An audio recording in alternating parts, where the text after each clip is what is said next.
Joining us now from the great state of Ohio, in the heart of it all, Jarom Jordan.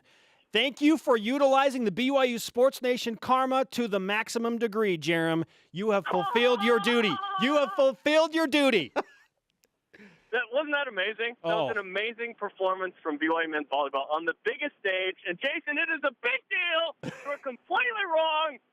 That was awesome. On the biggest stage of the season, BYU showed up in a huge way, including the guy you talked to last night, a man who I ate Raising Cane's with after the match, Brendan Sander. He is so good in the NCAA tournament. He's played 3 matches in tourney. He's hitting .556.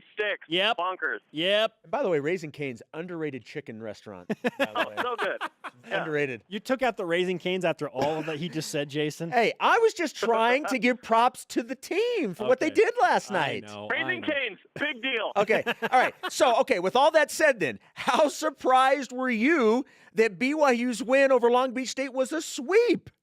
I was surprised, especially when it was 19-14 in the third set. I figured Long Beach State would wake up at some point, and they did. But BYU responded. BYU was down 22-19 even in that set. Eric Sykes takes an amazing dig off of his shoulder. Tim Daubert, tremendous out of system. Jake Langlois, a big-time ace. And BYU celebrated. I was in the locker room after with the guys, and there was a lot of energy there. And the big message was, big-time performance, but we are not done. Yes, there is that one more to go, and I feel like it is poetic. A rematch with Ohio State in last year's national championship. They shocked the Cougars. They served them out of the gym. Why is it a good thing that BYU gets Ohio State on their home floor? It's a year later, and you're right. This is kind of the storybook ending, right, for Langlois and Patch and company. And who knows if we'll even see Ben Patch. BYU did not need him because Tim Daubert hit 412 last night. So that's an interesting storyline. But Ohio State is legit, man. Like, I stayed and watched that match after. Those guys are awesome. They are as good or better than they were last year. And that's the case with BYU as well. Here's the difference, though. It's in Ohio State's gym. There were 4,800 last night. I think there's going to be 6,000 plus tomorrow. That is going to be the toughest environment BYU volleyball has ever played in to win the biggest match in recent program history. I mean, there's going to be 6,000 in scarlet and gray rooting on the Buckeyes, and BYU is going to have their backs against the wall. That is it's the gladiator walking into the Coliseum, and there's a bunch of Romans in the stands. It's going to be brutal. If BYU wins that match tomorrow, you could argue that's like the biggest win in volleyball in BYU volleyball history because they're playing a road game for the national title. Okay, well, we asked you this question yesterday leading into the match against Long Beach State. I'll ask you again, and you said you think Ohio State's even better this year than they were last year.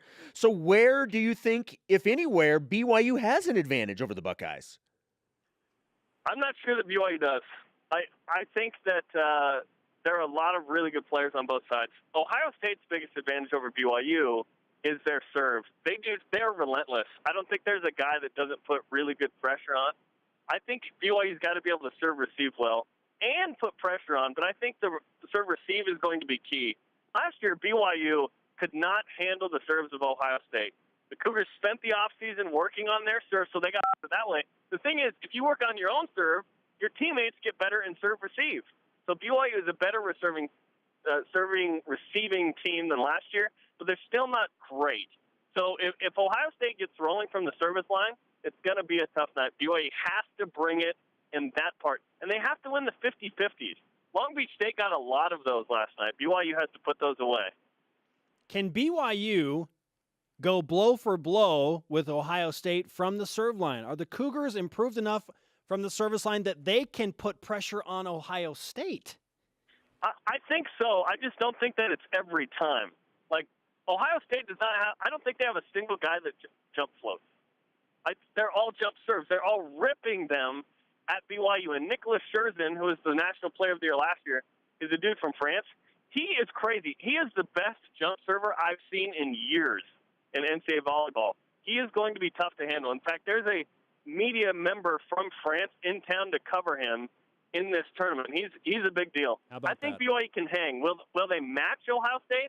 I'm not sure. But if they can serve receive well enough, now you're talking. And does BYU bring Ben Patch off the bench as this kind of explosive sub, this sixth man, this James Harden with the Thunder a few years ago, to try and throw in a wrinkle? I'm interested to see what the game plan is. BYU comes ready to play, and I think after last year's kind of shocking championship match, BYU will have something different ready to go in the game plan. Where do you believe that BYU – last night they were down 4-1, and they kind of flipped the switch. Something changed. If they get into a situation like that again, where do you think they can immediately go to flip that switch? What's the one thing that you think BYU can hang their hat on if they get into trouble somewhere? Brendan Sander. He's been unbelievable. He's swung. He's attacked the ball 69 times in 3 different matches for BYU last year and this year in the NCAA tournament. He only has 4 errors. He has 4 errors. He's been unbelievable, and one of those was last night, and it was a terrible set to him. I think Brendan Sander is going to have to shoulder a lot of load. Jake Langlois was good, but not great last night. And if Jake is good, you're in business. If Tim Dobbert is not hitting, like 400, I wouldn't be shocked to see Ben Patch come into the match. However, Dobbert gives you a little more from the service line and defensively. That's why I think Tim Dobbert is playing. Some people are flabbergasted that Patch is not playing. The coaching staff feels like Tim Dobbert gives them the best chance to win. That's why he's in the match. Man, I feel like I need to go into Bill Walton mode with how you're talking about Brendan Sander and all that unbelievable, Jerem.